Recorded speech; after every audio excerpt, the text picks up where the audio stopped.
ஆண்டவராகிய இயேசு கிறிஸ்துவின் இனிதான நாமத்தில் உங்கள் யாவருக்கும் என்னுடைய அன்பின் ஸ்தோத்திரங்கள். நாம் கண்களை மூடி ஆண்டவருடைய முகத்தை நோக்கி பார்ப்போம். எங்களை அதிகமாய் நேசித்து பராமரித்து போஷித்து காப்பாற்றி வருகிற எங்கள் அன்பின் தெய்வமே, இந்த மகிழ்ச்சியான இந்த நாளின் இந்த காலை வேளையிலே உடைய சமூகத்தை தேடி உடைய முகத்தை நோக்கி பார்க்கிற எங்கள் ஒவ்வொருவரையும் நீர் காண்கிற தெய்வமாக, எங்களை வழிநடத்துகிற தெய்வமாக, இம்மட்டும் ஆண்டவரே நீர் எங்களுக்கு உதவி செய்கிற தெய்வமாக நீர் கடந்து வந்த அன்பிற்காக உமக்கு நன்றி செலுத்துகிறோம். இதோ இந்த புதிய நாளை ஆண்டவரே காண நீர் கிருபை பாராட்டினீரே, உமக்கு நன்றி செலுத்துகிறோம் ஐயா. இந்த நாளை ஆண்டவரே தம்முடைய பிள்ளைகள் ஒவ்வொருவருக்கும் நீர் ஆசீர்வாதமாக்கி தர வேண்டும் என்று அடிமை ஜெபிக்கிறேன் அப்பா. இந்த நாளிலே ஏதோ ஒரு நன்மையை எதிர்பார்த்து உடைய சமூகத்திலே காத்திருக்கிற இந்த பிள்ளைகள் யாராயிருந்தாலும், எப்பேற்பட்ட சூழ்நிலையின் மத்தியிலே ஆண்டவரே உடைய முகத்தை நோக்கி பார்த்தாலும் உதவி செய்கிற எங்கள் ஆண்டவர் தம்முடைய பிள்ளைகள் ஒவ்வொருவருக்கும் இறங்கி நீர் அற்புதங்களையும் அதிசயங்களையும் நீர் செய்ய வேண்டும் என்று அடிமை ஜெபிக்கிறேன் அப்பா. கூப்பிடுகிற காக்கை குஞ்சுகளுக்கும் ஆகாரம் கொடுக்கிற என் ஆண்டவர் நீர் சொல்ல ஆகும், நீர் கட்டளையிட நிற்கும் என்று சொல்லி உடைய வேதத்திலே நாங்கள் பார்க்கிறோம் ஆண்டவரே. ஒவ்வொருவருடைய வாழ்க்கையிலும் ஆண்டவரே நீர் உடைய மகிமையையும் உடைய வல்லமையையும் ஆண்டவரே நீர் ஊற்றி தம்முடைய பிள்ளைகளையும் அவருடைய குடும்பங்களையும் குடும்பத்தின் காரியங்களையும் நீர் மேற்கோட்டு கொண்டு நடத்த வேண்டும் என்று அடிமை ஜெபிக்கிறேன். இப்பொழுதும் ஆண்டவரே நாங்கள் தியானிக்கிற வேத வசனங்களை உடைய கரத்திலே கொடுக்கிறோம். பரிசுத்த ஆவியானவர் எங்கள் ஒவ்வொருவரோடும் இடைபட வேண்டும் என்று அடிமை ஜெபிக்கிறேன். நீர் பேசும் ஆண்டவரே உடைய மெல்லிய சத்தத்தை நாங்கள் கேட்டு அதன்படி வாழ எங்கள் ஒவ்வொருவருக்கும் நீர் அனுக்கிரகம் செய்வீராக. தாழ்த்தி உடைய கரத்திலே கொடுக்கிறேன். நீர் மகிமைப்படும், உடைய நாமம் உயர்த்தப்படட்டும். இயேசுவின் மூலம் ஜெபம் கேளும் அன்பின் பிதாவே, ஆமேன். அல்லேலூயா, அல்லேலூயா, அல்லேலூயா. ஒரு புதிய நாளை ஆண்டவர் கிருபையாக நமக்கு கூட்டி கொடுத்திருக்கிறார். அதற்காக நாம் ஆண்டவருக்கு நன்றி செலுத்துவோம். இந்த நாளிலும் சிந்தனைக்கு ஆதாரமாக எடுத்துக்கொண்ட வேத பகுதி சங்கீதம் 33 அதிகாரம் 9 வசனம் இப்படியாய் சொல்லுகிறது. சங்கீதம் 33 அதிகாரம் 9 வசனம். அவர் சொல்ல ஆகும், அவர் கட்டளையிட நிற்கும். அவர் சொல்ல ஆகும், கட்டளையிட நிற்கும் என்று சொல்லி இங்கே வேதம் நமக்கு அழகாய் போதிக்கிறது. கட்டளை அப்படின்னு சொன்னா அந்த கட்டளையை என்ன பண்ணுவது, ஒரு ராஜா நிறைவேற்றினாலும் சரி அல்லது ஒரு தேசத்தில் சட்டமாக்கப்பட்டாலும் சரி, அந்த கட்டளைக்கு எல்லாரும் கீழ்ப்படிய வேண்டும். அது ஒரு ராஜாவின் கட்டளை என்றால் அந்த தேசத்தின் குடிகள் அத்தனை பேரும் அந்த கட்டளைக்கு கீழ்ப்படிய வேண்டும் அப்படின்னு சொல்லி நாம் இந்த உலக பிரகாரமாய் நாம் பார்க்கிறோம். வேதத்தின்படி அகஸ்துராயனால் கட்டளை பிறந்த போது குடிமதிப்பு எழுதப்படும்படி எல்லாரும் என்ன பண்ணாங்க, அவர்களுடைய சொந்த தேசத்துக்கு கடந்து போனதாய் நாம் பார்க்கிறோம். இந்த நம்முடைய தேசத்தில் கூட அநேக கட்டளைகள் அல்லது அநேக சட்டங்கள் அல்லது அநேக நீதிமன்றங்கள் மூலம் சட்ட திட்டங்கள் கடந்து வரும் பொழுது அதை கடைபிடிக்க வேண்டியது ஒவ்வொரு குடிமக்களுடைய கடமையா இருக்கிறது. அதே போல நம்முடைய வாழ்க்கையிலும் ஆண்டவராகிய இயேசு கிறிஸ்து இந்த உலகத்திலே வாழ்ந்த நாட்களிலே அல்லது வேதத்திலே நமக்கு அநேக கட்டளைகள் கொடுக்கப்பட்டிருக்கிறது. அந்த கட்டளைகளை கடைபிடிப்பது நம் ஒவ்வொருவருடைய கடமை. அதை கடைபிடித்து அதற்கு கீழ்ப்படியும் பொழுது அநேக ஆசீர்வாதங்கள் நம்முடைய வாழ்க்கையிலே பலிக்கும் என்று சொல்லி நாம் பார்க்கிறோம். மத்தேயு 28 அதிகாரம் 18 வசனத்திலே நாம் பார்க்கிறோம். ஆண்டவராகிய இயேசு கிறிஸ்து இப்படியாய் சொல்லுகிறார், வானத்திலும் பூமியிலும் சகல அதிகாரமும் எனக்கு கொடுக்கப்பட்டிருக்கிறது என்று சொல்லி. நம்முடைய ஆண்டவர் வானத்திலும் பூமியிலும் சகல அதிகாரம் படைத்தவர். அந்த அதிகாரம் படைத்த நம்முடைய ஆண்டவர் இந்த உலகத்திலே வாழ்ந்த நாட்களிலே அதிகாரத்தோடு அநேக காரியங்களுக்கு அவர் கட்டளையிட்டார். அந்த கட்டளையின் மூலம் அநேகர் ஆசீர்வதிக்கப்பட்டார்கள். அதிலே ஒரே ஒரு மனிதனை உங்கள் மத்தியிலே நான் காட்டி அவருடைய வாழ்க்கையின் மூலம் நம்முடைய வாழ்க்கையிலே நாம் பெற்றுக்கொள்ளக்கூடிய ஆசீர்வாதங்கள் எப்படிப்பட்டது, எப்படி அவருடைய கட்டளைக்கு நாம் கீழ்ப்படியும் போது அவர் நமக்கு உதவி செய்வார் என்று சொல்லி வேதத்தின் அடிப்படையிலே ஒரு சில காரியங்களை உங்கள் மத்தியிலே நான் வைத்து கடந்து செல்ல ஆசைப்படுகிறேன். மார்க் 1 அதிகாரம் 21 வசனம் முதல் 28 வசனம் வரைக்கும் நாம் ஒரு சம்பவத்தை வாசிக்கிறோம். ஆண்டவராகிய இயேசு கிறிஸ்து கப்பர்நகும் என்கிற இடத்தில் இருக்கிற ஜெப ஆலயத்துக்கு கடந்து போகிறார். அங்கே அவர் பிரசங்கம் பண்ணுகிறதை நாம் பார்க்கிறோம். அங்கே அவர் பிரசங்கம் பண்ணும் பொழுது அந்த தேவாலயத்திலே நிறைய ஜெப ஆலயத்திலே அநேக ஜனங்கள் கூடி வந்ததை நாம் இங்கே பார்க்கிறோம். இந்த இடத்துல நாம் பார்க்கும் பொழுது ஆண்டவராகிய இயேசு கிறிஸ்து மார்க் 1 அதிகாரம் 27 வசனத்திலே நாம் வாசிக்கும் பொழுது எல்லாரும் ஆச்சரியப்பட்டு, இது என்ன, இவர் புதிய உபதேசம் எப்படிப்பட்டது, இவர் அதிகாரத்தோட அசுத்த ஆவிகளுக்கும் கட்டளையிடுகிறார், அவைகள் இவருக்கு கீழ்ப்படுகிறதே என்று ஒருவருக்கொருவர் தங்களுக்குள்ளே ஒருவரோடொருவர் சொல்லிக் கொண்டார்கள் என்று சொல்லி இந்த இடத்திலே நாம் பார்க்கிறோம். ஆண்டவராகிய இயேசு கிறிஸ்து அதிகாரத்தோடு இங்கே கட்டளையிடுகிறதாய் வேதம் சொல்கிறது. அப்போ வானத்திலும் பூமியிலும் சகல அதிகாரம் பெற்ற ஆண்டவராகிய இயேசு கிறிஸ்து இந்த இடத்திலே ஒரு மனிதனை பார்த்து அதிகாரத்தோடு கட்டளையிடுகிறார். அவர் எதை குறித்து அவர் கட்டளையிட்டார், அதன் மூலம் அந்த மனிதன் பெற்றுக்கொண்ட ஆசீர்வாதம் என்ன என்று சொல்லி நாம் பார்ப்போமானால், இயேசு கிறிஸ்து இங்கே அதிகாரத்தோடு அங்கே 22ஆம் வசனம் சொல்லுகிறது, அவர் அதிகாரமுடையவர்களாய் அவர்களுக்கு போதித்த போலினால் அவருடைய போதனையை குறித்து அவர்கள் என்ன பண்ணார்களாம்? ஆச்சரியப்பட்டார்களாம். 22ஆம் வசனத்திலே நாம் வாசிக்கும் பொழுது, வேத பாரகரை போல போதியாமல் அதிகாரம் உடையவராய் அவர்களுக்கு போதித்தபடியினால் அவருடைய போதகத்தை குறித்து ஜனங்கள் ஆச்சரியப்பட்டார்கள் என்று சொல்லி இங்கே நாம் பார்க்கிறோம். அப்ப ஆண்டவராக இயேசு கிறிஸ்து முதலாவது அதிகாரம் உடையவராய் மற்றவர்களுக்கு போதித்தார். இந்த போதகத்தை அந்த ஜெப ஆலயத்திலே எல்லாருடைய கண்களும் அவருடைய அந்த பிரசங்கத்தை கேட்கிறது, எல்லாருடைய கண்களும் அவரை பார்க்கிறது. அவருடைய போதகத்தை குறித்து எல்லாரும் என்ன பண்ணுகிறார்கள்? ஆச்சரியப்படுகிறார்கள். ஆனால் அதே ஜெபாலயத்திற்கு ஒரு மனிதன் வந்திருந்ததா இங்கே வேதம் சொல்லுகிறது. அந்த ஜெபாலயத்திலே அசுத்தாவி பிடித்த ஒரு மனிதனும் அங்கே வந்திருந்தான். எல்லாருடைய பார்வையிலும் அந்த மனிதன் சாதாரணமானவனாய் காணப்பட்டான்.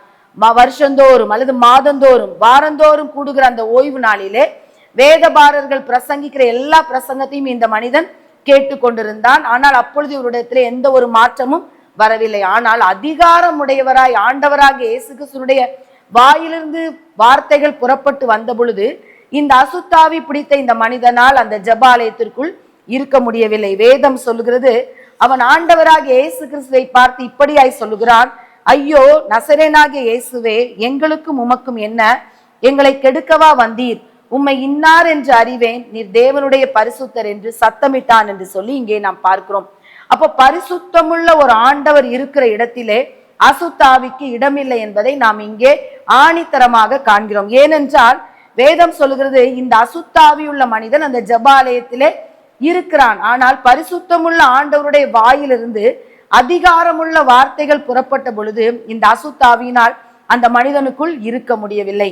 அப்போ ஒரு பரிசுத்தமுள்ள ஒரு ஆண்டவரை நாம் பார்க்க வேண்டும் என்றால், அல்லது ஒரு பரிசுத்தமுள்ள ஒரு ஆண்டவரை நாம் தரிசிக்க வேண்டும் என்றால், நம்முடைய உள்ளான வாழ்க்கையிலும் பரிசுத்தம் காணப்பட வேண்டும்.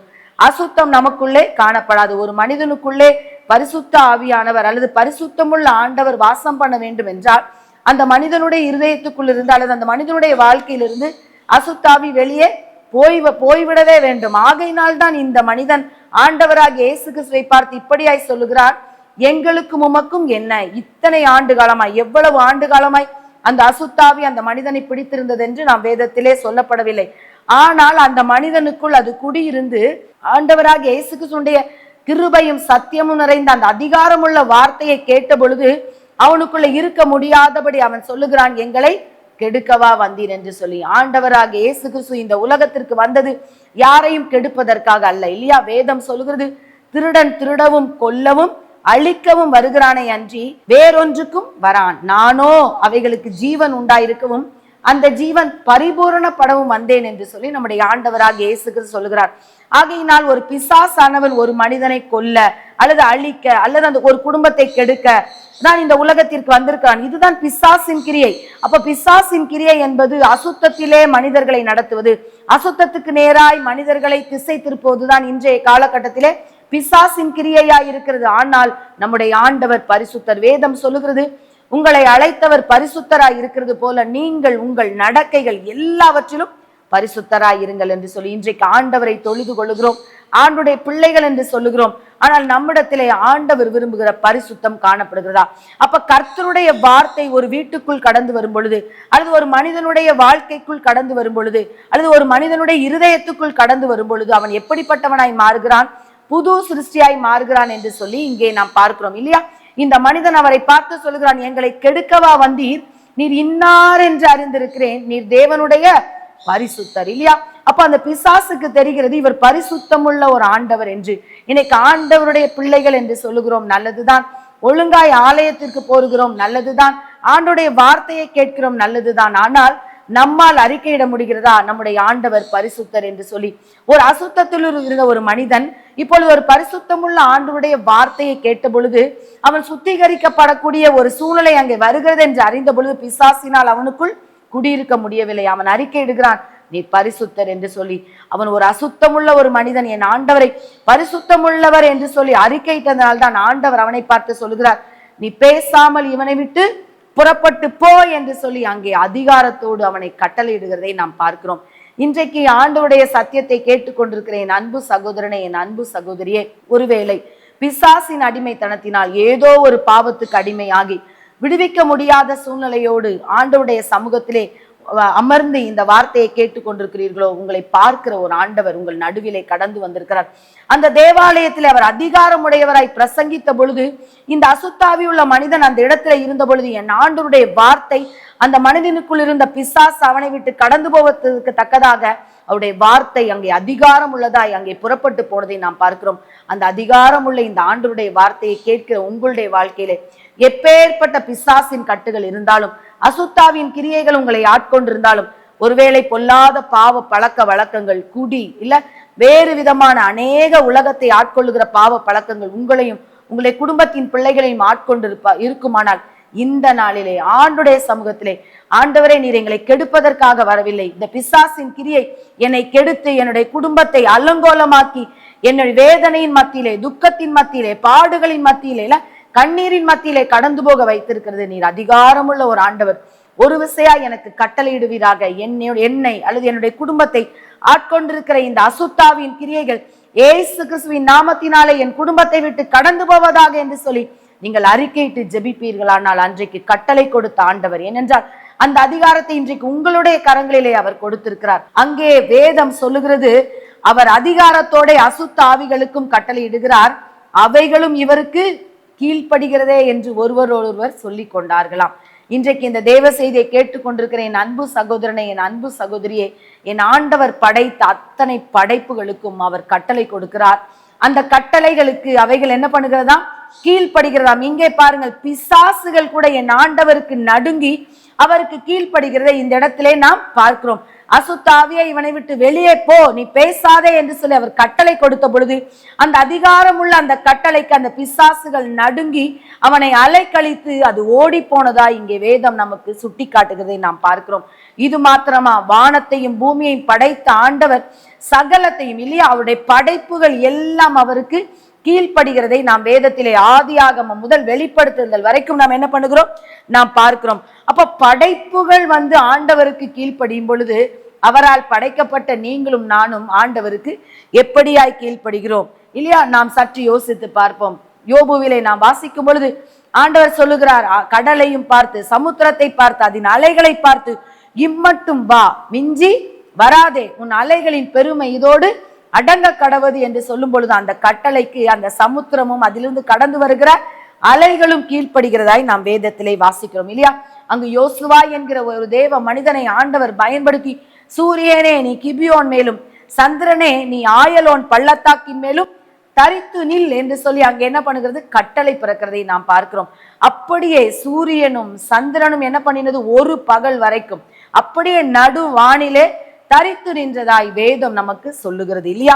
அதே போல் ஆண்டவர் என்ன பண்ணுகிறார்? காகத்துக்கு கட்டளை கொடுக்கிறார். எதற்காக?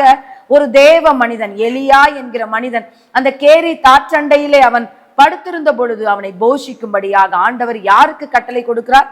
காகத்துக்கு. அது என்ன பண்ணுகிற? இறைச்சியை கொண்டு வந்து அவருக்கு கொடுக்கிற இறைச்சியையும் தண்ணீரையும் கொண்டு வந்து அங்கே குப்பத்தையும் கொண்டு வந்து அங்கே எலியாவுக்கு கொடுக்கிறதை நாம் பார்க்கிறோம், இல்லையா? அப்போ இறைச்சியையும் அப்பத்தையும் ஒவ்வொரு நாளும் காகம் என்ன பண்ணுகிறது? ஆண்டவருடைய சொல் கேட்டு அங்கே அவருக்கு கொடுக்கிறதை நாம் இந்த இடத்திலே நாம் பார்க்கிறோம். அதே போல யோனா ஆண்டவருடைய சமூகத்தை விட்டு என்ன பண்ணுகிறார்?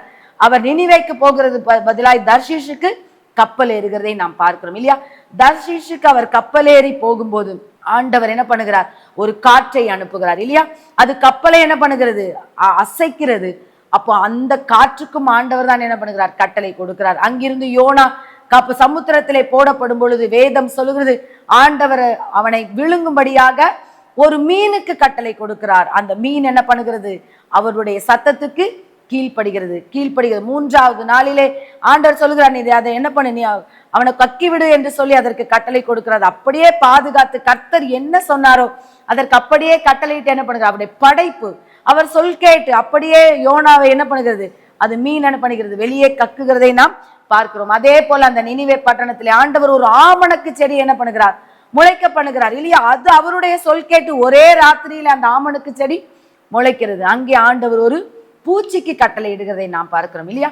அந்த பூச்சி கடந்து வந்து என்ன பண்ணுகிறது? அந்த ஆமணக்கு செடியில் இருக்க அத்தனை இலைகளையும் ஒரே நாளில என்ன பண்ணுகிறது, அதாவது தின்று போடுகிறதை நாம் பார்க்கிறோம். இப்படி அவர் படைத்த சர்வ சிருஷ்டிகளும் என்ன பண்ணுகிறது, ஆண்டவருக்கு கீழ்ப்படுகிறதை நாம் பார்க்கிறோம் இல்லையா. வனாந்தரத்திலே இஸ்ரவேல் ஜனங்களை ஆண்டவர் அழகாய் நடத்துகிறார் இல்லையா. பகலிலே மேகஸ்தம்பம், இரவிலே அக்கினி ஸ்தம்பத்தோடு நடத்தும் பொழுது அங்கே செங்கடல் அவர்களுக்கு இரண்டாக, அவர்களுக்கு முன்பதாக நிற்கிறது இல்லையா. இப்ப இந்த செங்கடல் என்ன பண்ணணும், பிளக்க வேண்டும் இரண்டாக.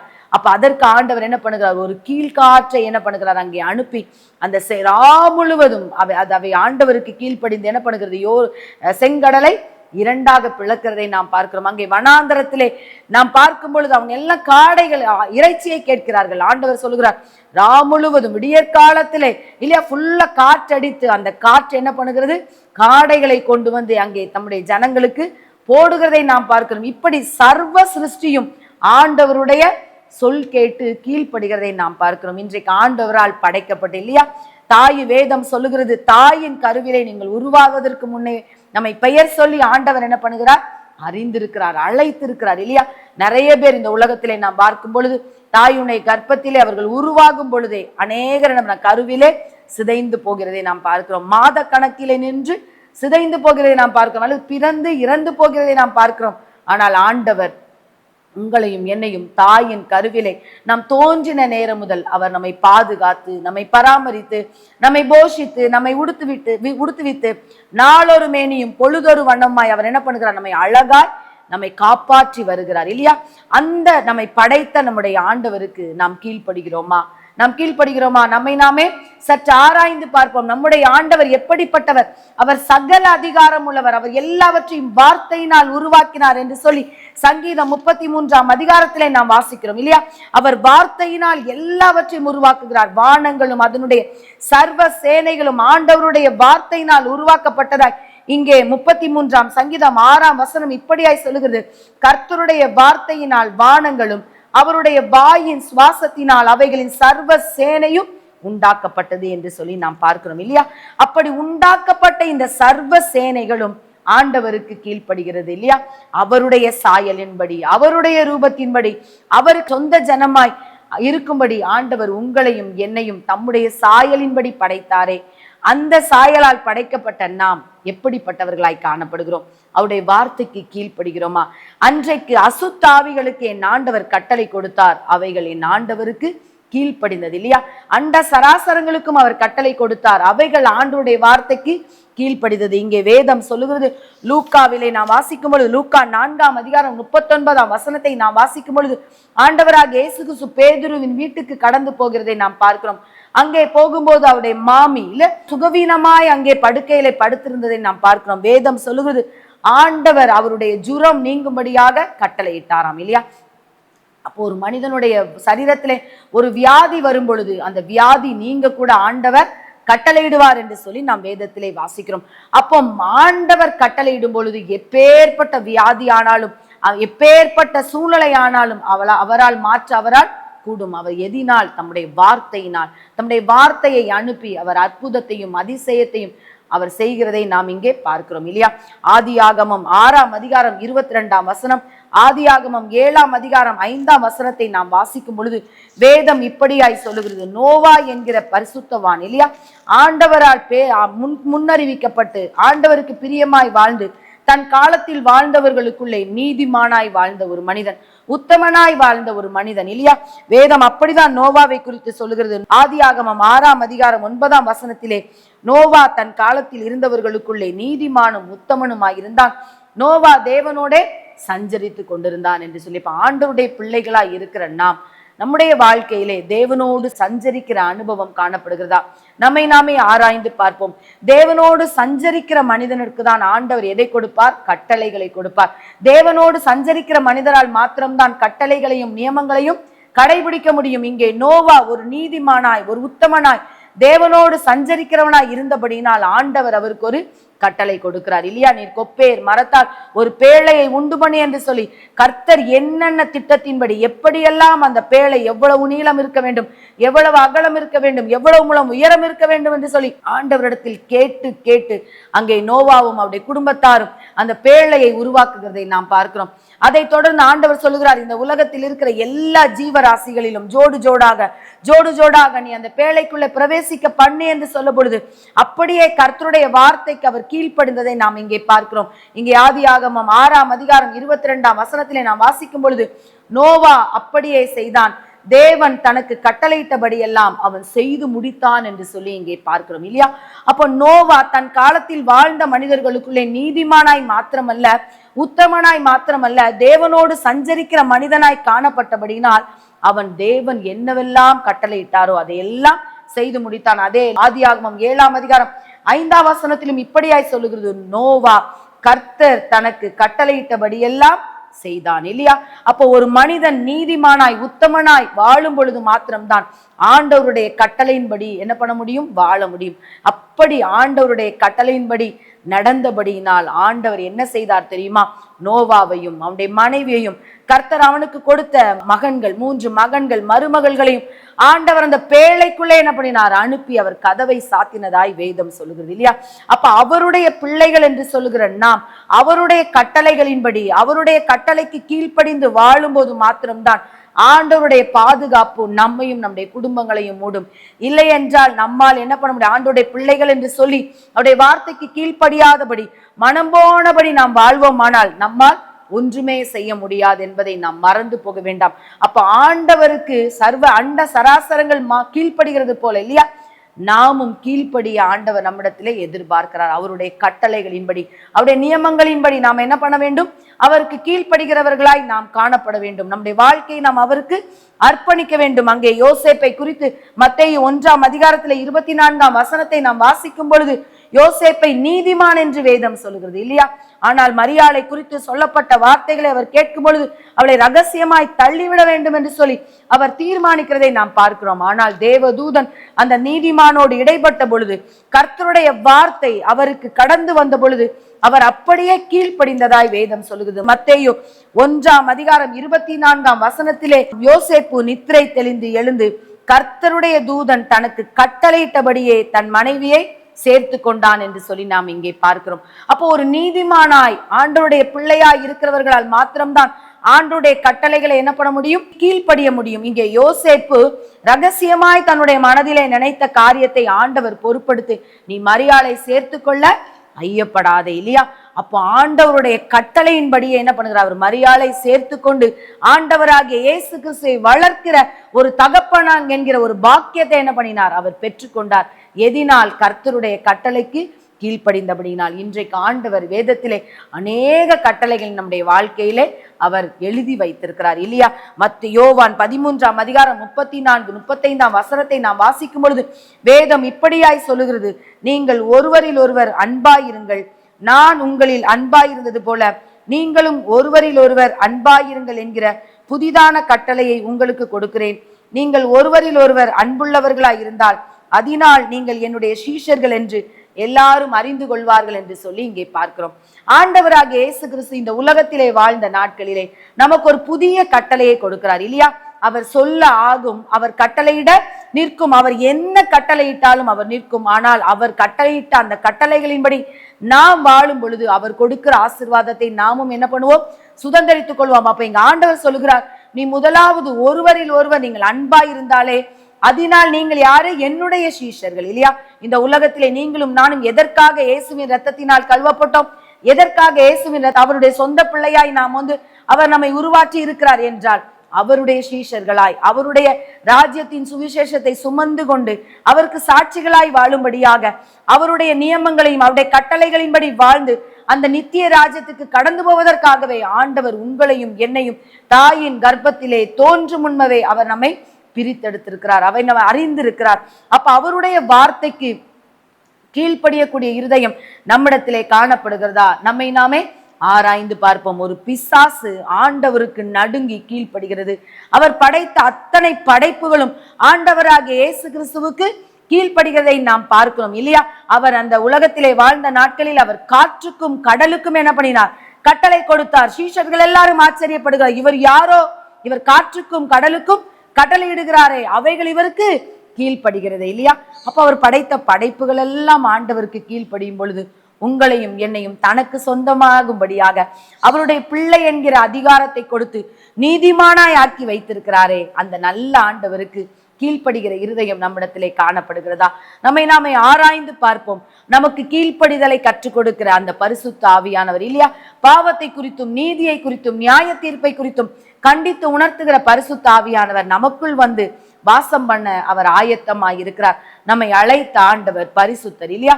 அப்போ நம்முடைய நடக்கைகள் எல்லாவற்றிலும் நாம் பரிசுத்தராய் வாழ வேண்டும் என்றால் அவருடைய வார்த்தைக்கு நாம் கீழ்ப்படிய வேண்டும். அப்ப ஆண்டவர் எதிர்பார்ப்பது என்ன? முதலாவது, அவர் நம்மை நேசிப்பது போல நாம் அவரை நேசிக்க வேண்டும். ஆகையினால் தான் அவர் பேதுருவை பார்த்து சொன்னார், இவர்கள் எல்லாரிலும் நீ என்னை அதிகமாய் நேசிக்கிறாயா? இன்னைக்கு ஆண்டவர் நம்மிடத்தில் எதிர்பார்ப்பது அது ஒன்றே ஒன்றுதான். நான் உன்னை நேசிக்கிறது போல நீ என்னை நேசிக்கிறாயா? அதே போல என்னை நேசிப்பாயானால் என்னை போல நீ மற்றவர்களையும் என்ன பண்ண வேண்டும்? நீ நேசிக்க வேண்டும். இதுதான் ஆண்டவர் நமக்கு கொடுத்த புதிதான கட்டளை. நோவா ஆண்டுடைய கட்டளைக்கு கீழ்ப்படிந்து முழு குடும்பமும் பாதுகாக்கப்பட்டு அந்த சந்ததியின் மூலம் இன்றைக்கு நீங்களும் நானும் இந்த உலகத்திலே வாழ்ந்து கொண்டிருக்கிறோம் இல்லையா? அன்றைக்கு யோசேப்பு இயேசுவை வளர்க்கிற தகப்பனாய் தன்னை ஒப்பு கொடுத்தபடியினால் அந்த இயேசு என்கிற அந்த மீட்பர் அவரால் வளர்க்கப்பட்டு இன்றைக்கு நமக்காக கல்வாரியிலே தன்னுடைய கடைசி சொட்டு இரத்தம் வரைக்கும் சிந்தி பிதாவின் சித்தம் நிறைவேற அவரும் ஆண்டவருக்கு கீழ்ப்படிந்தார்.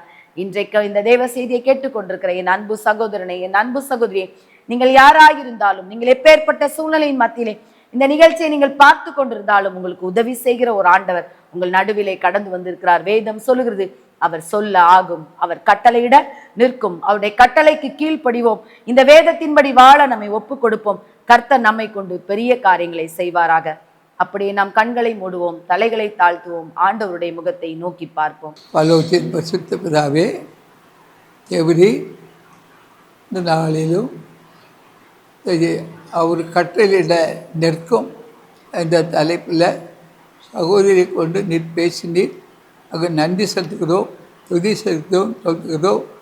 ஒரு நிகழ்ச்சியை பார்த்து கொண்டிருக்கிற ஊருக்காக அது உங்கள் வார்த்தை இருந்தால் 7 கர்த்தராகிய ஆண்டவர் தீர்க்கதரிசிகளை அப்படியே ஊழியக்காரருக்கு ரகசியத்தை வெளிக்கடத்தா காரிய உலகத்தில் உள்ள எல்லா பழைய பேப்பரும் கழிச்சாச்சு, அதை எரிச்சாச்சு, புதிய கக்கர் ஓட்டாச்சு. தமிழ்நாட்டில் உள்ள பழைய பேப்பரும் கழித்தாச்சு, எரித்தாச்சு, புதிய கக்கர் ஓட்டியாச்சு. இப்போ இந்தியாவில் உள்ள பழைய பேப்பரும் கழிச்சாச்சு, எரித்தாச்சு, புதிய கக்கர் ஓட்டியாச்சு. உங்களுக்கெல்லாம் ஒரு நற்செய்தி வரப்போகுது. அது என்ன செய்தி? இயேசுடைய உயிர் தந்த வல்லமை தான் நற்செய்தி. அந்த நற்செய்தியை கண்டு எல்லோரும் சந்தோஷப்படுங்க. 6 மாதத்துக்குள்ள உலகத்து எல்லாமே மாறிடும். அதை கண்டு சந்தோஷப்படுங்க. நான் சொன்ன வார்த்தை நிறைவேறும், பலிக்கும். உங்கள் வீட்டுக்குள்ளே ஒவ்வொரு வீட்டுக்கும் அவர் தூதன் அனுப்பி ஒரு நற்செய்தியை தாரேன். ஆண்டோடைய வார்த்தை தான் நற்செய்தி. இந்த வார்த்தை யார் வீட்டிலெல்லாம் இருக்கோ அவர்களாம் ஆசீர்வாதமாக இருப்பார்கள். ஒரு குரங்கு உலகத்தில் இருந்தது, அதை நான் எடுத்து வெளியே போட்டுட்டேன். உலகத்தில் ஒரு குரங்கு இருந்தது, அதை எடுத்து வெளியே போட்டுட்டேன். இனி அந்த குரங்கு வராது. ஆண்டவர் சித்தம் உங்களுக்கு நிறைவேறும். என் ஜீவனை கொடுத்துருக்கிறேன். ஒரு கதவு உங்களுக்கு திறந்தாச்சு, ஆசீர்வாதமான கதவு, நல்ல கதவு. அது பூ பூத்தாச்சு, காய் காய்ச்சாச்சு, பதிவு வந்தாச்சு. எது பூட்டிய கதவுகள்லாம் திறக்கப்படும். ஒரு குறைவு இருக்காது. இந்த வருஷம் எப்படி, அடுத்த வருஷம் எப்படி நினைக்கலாம். எது வரக்கூடிய காலங்கள் நன்மையாக இருக்கும், தீமை வராது. உங்களுக்கு விளக்க நான் கொளுத்தி வச்சேன். நான் கொளுத்தி வச்ச விளக்கு தெரியும். தீஸ் மைட் லார்ட், ஒரு பரிசு உங்களுக்கு கொடுக்க போகிறேன். ஆண்டவராக இயேசு கல்வாரி சிலுவிலே மரித்து உயிர் தந்தார். அவர் உங்களுக்கெல்லாம் பரிசு வச்சிருக்கிறார், நல்ல பரிசு. அது உங்களுக்கு கிடைக்கும், அடுத்தே தரும். 1ஆம் மாதத்தில் ஒவ்வொருக்கும் ஒரு நன்மை இருக்கும். அதை கண்டு சந்தோஷப்படுங்க, கலங்காதுங்க, பயப்படாதுங்க, கீழடையாதுங்க. இந்த வருஷம் முடிக்குள்ள உலகத்தில் பல சம்பவங்கள் இருக்கும், அதை பார்ப்பீங்க. நான் சொன்ன வார்த்தை என் வார்த்தை. தெய்வ தூதர்கள் நிறைய பேர் வந்திருக்காங்க. இனி நன்மை இருக்கும், தீமை இருக்காது. ஆண்டவராக இயேசு கிறிஸ்து உங்கள் எல்லோருக்கும் நன்மை செய்கிறார். ஒவ்வொரு வீட்டிலையும் அலைந்து போன விளக்கெல்லாம் கொளுத்தி வைக்கிறார். அலைந்து போன விளக்க கொளுத்தி வைக்கிறார். நன்மை செய்கிறார். பூட்டிய கதவை திறப்பார்.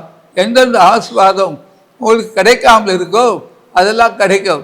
என் மகனை நான் உன்னை ஆசிரிப்பேன், என் மகளை ஆசிரிப்பேன். ஒரு வருஷத்துக்குள்ள எல்லாமே மாற்றங்கள் வரும். இதை பார்ப்பீங்க. யார் எந்த பொறுப்பில் இருந்தாலும் அவங்க அந்த பொறுப்பில் இருப்பது இல்லை என்று கர்த்தர் சொல்லுகிறார். உங்களுக்கு எல்லா நன்மையும் செய்வேன், ஒரு குறைவு இருக்காது. குறைவான வரும்போது குறைவான வளர்ந்து போயும் தேசமே பயப்படாது, மகிழ்ந்து கலிகூறு. கர்த்தர் பெரிய காரியம் செய்வதால் ஒரு தூதர்கள் வந்துட்டாங்க. தேசத்துக்கு நாம் உலகெங்கும் என்ன நடக்க இருக்குது யாரும் அறியல, அறிந்து கொள்ளுங்க. கர்த்தர் சொன்ன வார்த்தை நிறைவேறும். இப்போது தமிழ்நாட்டில் உள்ள பழைய கப்பலாம் கிழிச்சாச்சு, அதை எரித்தாச்சு, புதிய கப்பல் ஒட்டியாச்சு. அது இந்தியாவில் உள்ள பழைய கப்பல் கிழிச்சாச்சு, எரித்தாச்சு, புதிய கப்பல் ஒட்டியாச்சு. உங்களுக்கு என்ன நன்மை இருக்கும், தீமை இருக்காது. கர்த்தர் உங்களுக்கு பெரிய காரியம் செய்தால் அழிந்திருப்போம் என்ற வாக்கு திட்டம் நிறைவேறும். உங்களுக்கு ஒரு குறையும் இருக்காது, தரவாக இருக்கும். கேட்கிற எவனும் பெற்றுக்கொள்கிறோம், தேடுகிறோம், கண்டடைகிறோம். நான் உங்களுக்கு சொன்ன வார்த்தை நிறைவேறிட்டு சிங்கக்குட்டிகள் பாட்சிட்டு கட்டளை சிங்கக்குட்டிகள் பட்டியாக கறக்கும். கர்த்தரை தெய்வம் அனுப்பக்கூடாது. நிகழ்ச்சியை பார்க்குற ஒவ்வொருவரையும் தனித்தனியாக ஆசீர்வதிப்பதாக இயேசு நாமத்தை ஆசீர்வதிக்கிறோம். நீங்கள் நிகழ்ச்சி உங்களை தொட்டால், உங்களோடு தீர்த்தால், தேவனுடைய வார்த்தை உங்களுக்கு பேசினால், தொலைக்காட்சி நிகழ்ச்சி உற்சாகமாக நீங்கள் காணிக்க அனுப்பீங்க. கர்த்தரை ஆசிப்பார். ஊழியத்துக்காகவும் ஜெபிங்க. கர்த்தர் மத்தியிலே ஆளுகை செய்கிறார், நடத்துவார். ஆமென். எங்களுடைய வங்கி விலாசம் S Thangasamy, bank of Baroda, Ambattur branch. Account number 05330100023359. IFSC code BAR 0AMBATT. மேலும் தேவ ஊழியரை நீங்கள் தனித்தனியாக சந்தித்து ஜெபிக்க விரும்பினார் ஒவ்வொரு நாளும் அதிகாலை 5 மணி முதல் காலை தொழுகையில் நீங்கள் கலந்து கொண்டு சகோதரர் அவர்களை சந்தித்து ஜெபித்துக் கொள்ளலாம். மேலும் விவரங்களுக்கு தொடர்பு கொள்ள சுவிசேஷகர் எஸ் தங்கசாமி. தொலைபேசி எண் 26574550, 26574551. செல்போன் 9383344445. புத்தூர் அதிசய பராக்கா தீர்க்க தரிசன ஊழியங்கள் நடத்தும் பரிசுத்த உபவாச ஜெப கொடுகை நடைபெறும் இடம் அதிசய பராக்கா தீர்க்க தரிசன ஊழியங்கள் 71 மௌனசாமி மடம், அம்பத்தூர் ஓச்சி. இதில் சிறப்பு ஜெபம் மற்றும் தேவ செய்தி அளிக்க இருக்கின்றவர் தீர்க்கதரிசி எஸ் தங்கசாமி அவர்கள். அன்பானவர்களே, இந்த உபவாச கூட்டத்தில் கலந்து கொண்டு தேவ ஆசீர்வாதங்களை பெற்று செல்ல அன்புடன் அழைக்கப்படுகின்றனர். அவர் அட்ரஸ் இவாஞ்சலிஸ்ட் தங்கசாமி, அதிசய பராக்கா ப்ராஃபட்டிக் மினிஸ்ட்ரீஸ், நம்பர் 71 மௌனசாமி மடம், அம்பத்தூர் ஓச்சி, Chennai 53. Phone number 04426574550 and cell phone number 9383344445.